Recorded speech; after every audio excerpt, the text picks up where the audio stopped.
Hey there, and welcome to Chinaza's Life, your source for all things lifestyle, beauty, fashion, content creation, and so much more. If you are a newcomer to my channel, I first want to welcome you, and if you are a returning subscriber, I want to say welcome back. I'm so happy that you guys are here to join me today, especially with the topic that we're going to be discussing today, which is how you can overcome imposter syndrome. So I'm sure that you've at least heard of imposter syndrome in some way, shape, or form, and I feel as though, especially as a creative, it's something that not only affects me, but affects so many different creatives. So in today's video, I actually want to share with you guys just a personal encounter that I've had with imposter syndrome, and also just sharing some tips on how, you can really overcome it in your own life.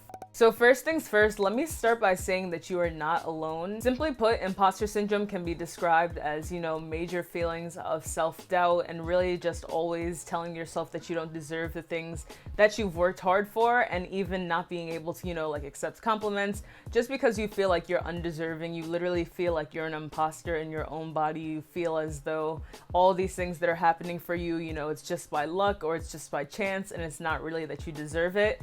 And trust me guys, this just leads to comparison, and especially with us living in this age of social media, it's so easy for us to, accomplish something for ourselves, but then we hop on social media and we see what someone else is doing and we're like, oh wow, I didn't get to do that, or I didn't get to do this. And I feel like, especially as me being a creator, not only being both an influencer, but also being a photographer, also being a videographer, I feel like it's something that I'm dealing with on the daily. Because in these fields especially, it's part of our job to check what else is going on, to check what other people are doing. And although, of course, healthy competition is good, I feel like sometimes it can be bad to the point where you feel yourself always tearing yourself down, or you always feel yourself comparing yourself to someone else. It's just all that negative self-talk is eventually going to lead you to be feeling like an imposter in your own body.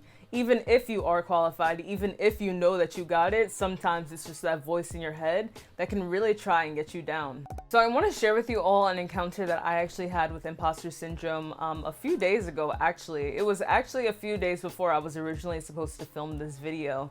And basically what had happened was, so as you guys know, I am a photographer as well as a videographer, aside from being a vlogger, like I mentioned earlier.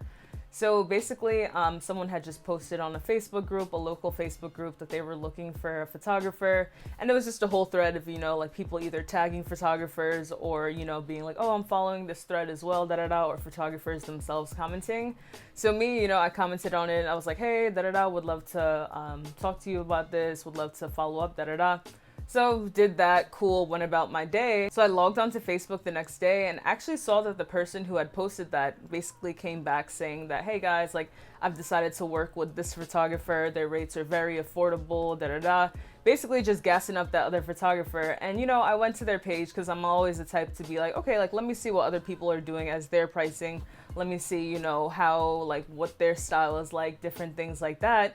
But then it was weird because this hasn't happened in a really long time, but in that moment I began to compare every little detail about my site versus her site versus her work versus my work versus maybe if my website was like this then I would have got the booking, or maybe if my style was like that then I would have got the booking. So all of these thoughts just started kind of coming in at once, which then led me to honestly just start doubting every little thing, being oh, I don't know, maybe I'm not worth what the prices that I'm charging. Because honestly guys, as a freelancer, that's something that really does stress me out, because it's just kind of with every other field, it's you're able to price out things, based on, you have a salary, or, that's the industry standard, whatever the case may be.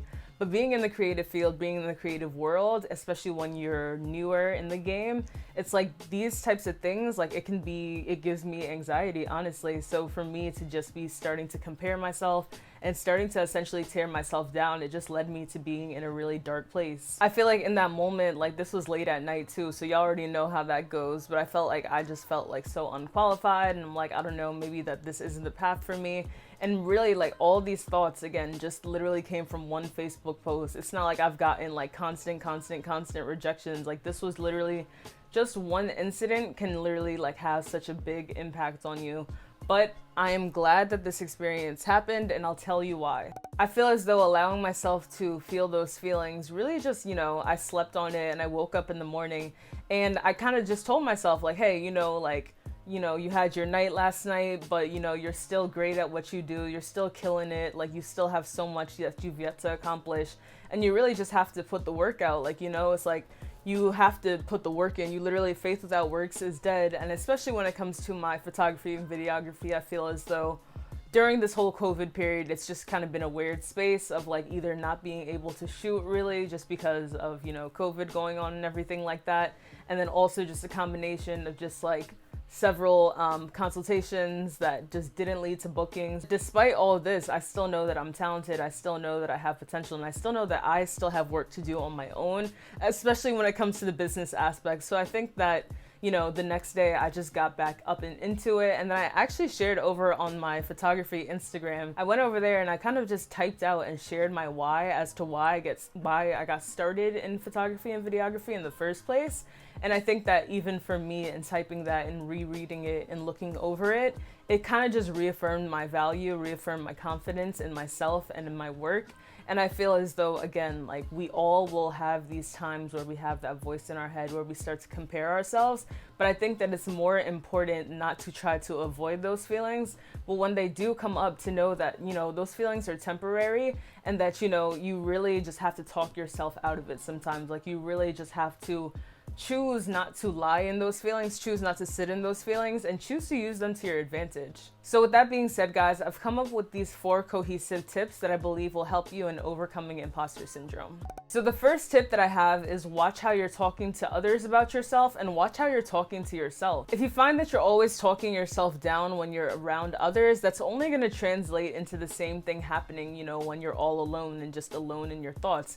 These same things that, like, let's say someone's like, oh, hey, like, you're a great artist, I love your work, da da da, and you're like, oh no, you know, it's not that great or whatever, you know, like, why would you say that? Someone's giving you a compliment, you know, like, embrace the compliments. And especially when it comes to, you know, like, just being around someone and being like, oh my gosh, like, I'm so fat, or like, oh, I'm so ugly, like, da da da. The more you say these things out loud, the more that you're going to internalize it, and the more that you're going to believe it. I believe that the power of life and death is in the tongue. And honestly, guys, like, the more negative energy you put out, the more negative energy that's just going to stay there. So that's why, even though, of course, you're going to have those negative thoughts, of course, you're going to have thoughts of self-doubt, but it's like, are you going to allow yourself to talk to yourself that way every single day? Are you going to allow yourself to, you know, speak on yourself in public to other people like this too? I think that it's so important to be kind to yourself. It's so important to speak words of love over yourself.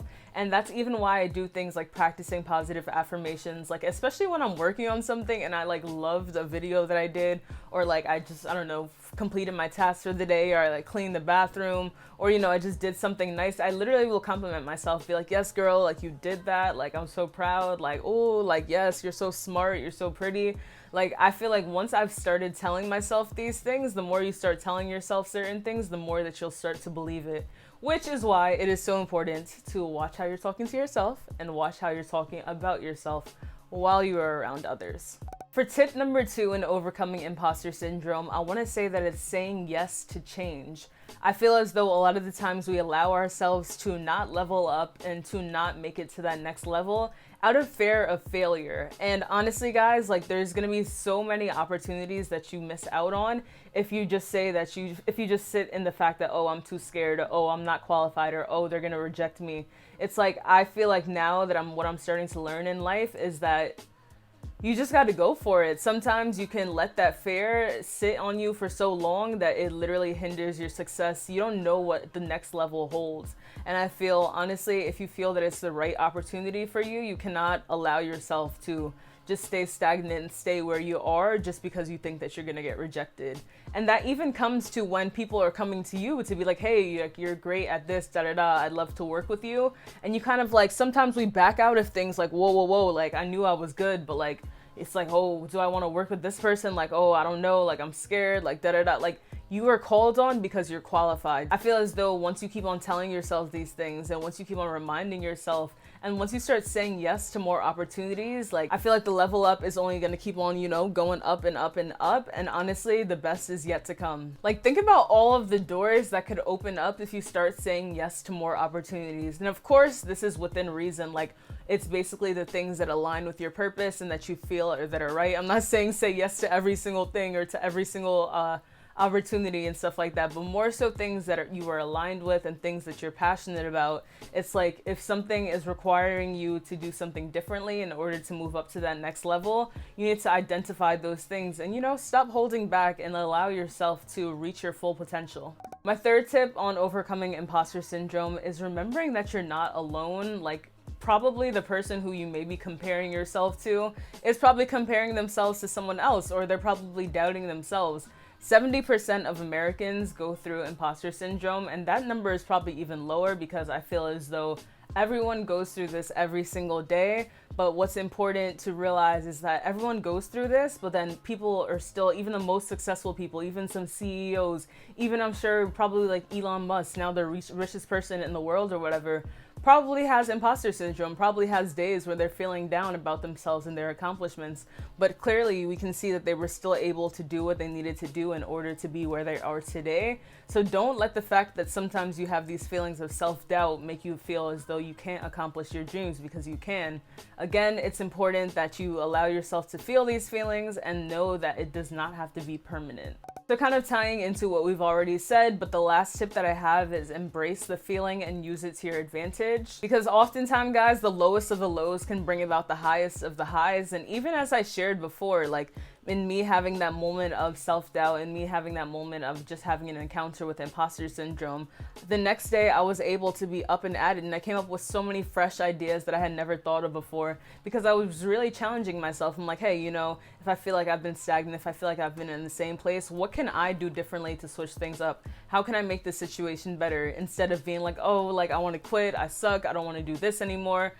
Instead of just sulking and sitting in those feelings, I was able to embrace the feelings, not ignore them, and use them to my advantage to be able to use them as fuel. So I believe that with these tips, guys, that seriously, like, you know, again, this is something that we're all dealing with, but know that you can get through it and know that you're great and that you can literally do all things that you set your mind to. Because after all, after every storm, there is a rainbow at the end. And guys, if you are religious, another thing that I found that when it comes to imposter syndrome and dealing with it is going to God in prayer. Honestly, that's one thing that, especially when I'm feeling down, I'll go to God because I know that in Him I am made whole, and I know that I'm fearfully and wonderfully made. And honestly, like whether it's like reading a devotional or just going to Him in worship or again in prayer, I find that I just have so much more clarity. I have so much more peace after going to Him because I already know that He will work things out in my favor and that He will work things out for good. And honestly, just having that firm belief and knowing that He's already going to be my provider and that my worth is already found through Him and not through the things of this world, I feel like that just makes like the self-doubt just kind of seem like, you know, like I can get through this because He's already conquered the world and He already knows what I'm going to go through, but He already knows how He's going to prosper me through any and everything.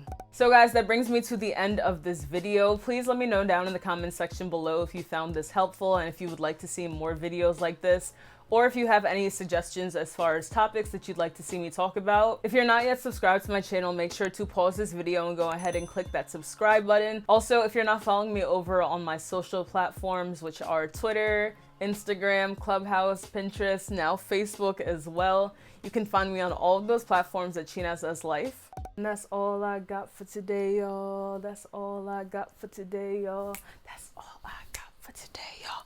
That's all I got for today, y'all. Hey, hey, hey. Thank you guys so much for tuning in, and I'll see you back for my next one.